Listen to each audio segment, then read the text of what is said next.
grab your cup. Do you ever go throughout your day and you're going along just fine, and then somebody says something? It might be somebody out on the road opens their window and yells something at you, or you're at work and you overhear a comment made about you, or someone tells you somebody said this about you, or it's in your family, so it's even closer to home. And that comment, that thing that got thrown out the window at you, wrecks your whole game. It sort of derails your entire day. How do we stop doing that? So last night in a client coaching call, we were actually talking a bit about this because it's really, really common. I don't think there's very many people who don't feel this and have had to deal with it. And here's how you get through it. So it's a couple of things. I think there's kind of two levels that you could consider that could be happening for you. One is when it's somebody random and it's just a nasty comment, or somebody misinterprets something that you did or said, and you're like, why would they even think that about me? There's a level of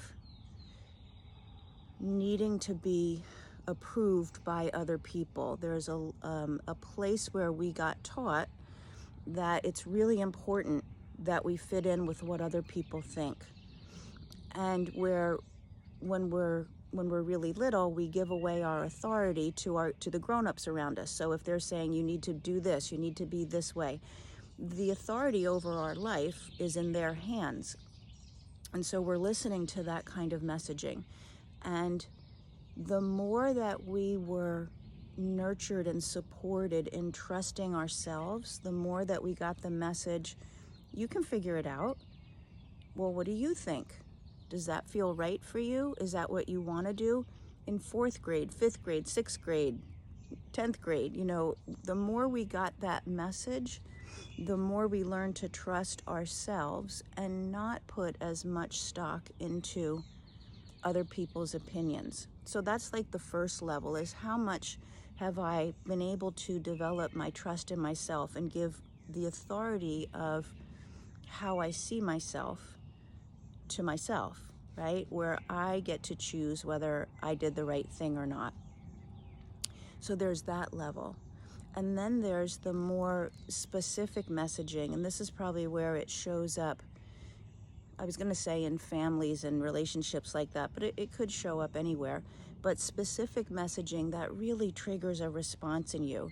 If you feel guilty about something, if somebody says something like, well, you always think about yourself, or I know you're all about the money, or you just want to take advantage of people, or I don't know, I'm making these up, but somebody says something and there's it on top of that initial response of, here's a person who doesn't approve of me, the actual content of what they're saying elicits a response. So you feel triggered. Let's say that you feel triggered. We can all relate to that word. Here's what I want you to consider. There's only a trigger if somewhere in your thinking and in your spirit, you agree with them to some level. If somewhere you have an agreement, then you're going to be triggered.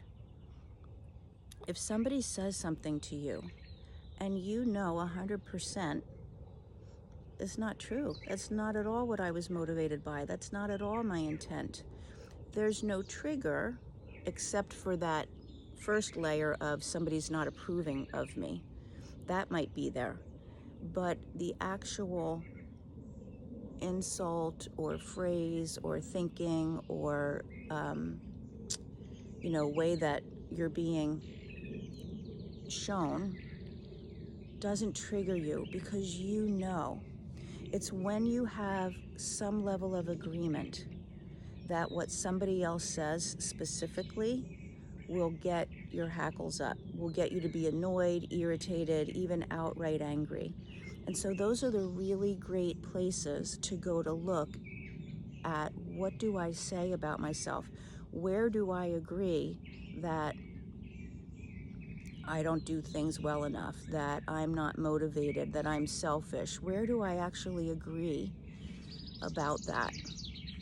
Because there's some level of agreement in you. And probably that level of agreement is not true either. It's just a way that you've come to see yourself. And so triggers can be a really powerful and helpful way to understand what it is that you're still holding about yourself and where you still sell yourself short. So when you go throughout your day today and something triggers you, instead of having a response back, why would they say that? They're such jerks, going over and over it in your head, things like that. I invite you to ask yourself, wow, why do I feel that way? What am I feeling in my body when they said that? Why do I think, why am I responding that way? What do I say about myself?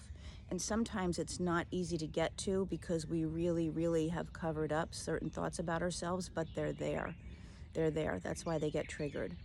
So if you have a lot of triggers, if you're always finding your day gets derailed by what other people are thinking and saying, one place to look at is what triggers could tell you, what triggers are giving you information about yourself, and where that came from. That's one small piece, significant, maybe not that small, piece of what we do in return to you is really helping people uncover those triggers so that you can go throughout your day and be like, yeah, have a good day. Sorry you're feeling that way. Somebody says something to you, about you, it's like, wow, I can really see that that's all about them. It really has nothing to do with me. But it takes some practice and it takes some digging to get there. If you feel like you're derailed all the time and you're triggered, put trigger in the comments. And we would love to speak with you about that and any other way that anxiety and stress and upset and things from your past are showing up. Because the only way you can create your life going forward is to understand how you can get rid of that. So put triggers in the comments and we'll make sure we connect, okay? Have a really great, awesome day.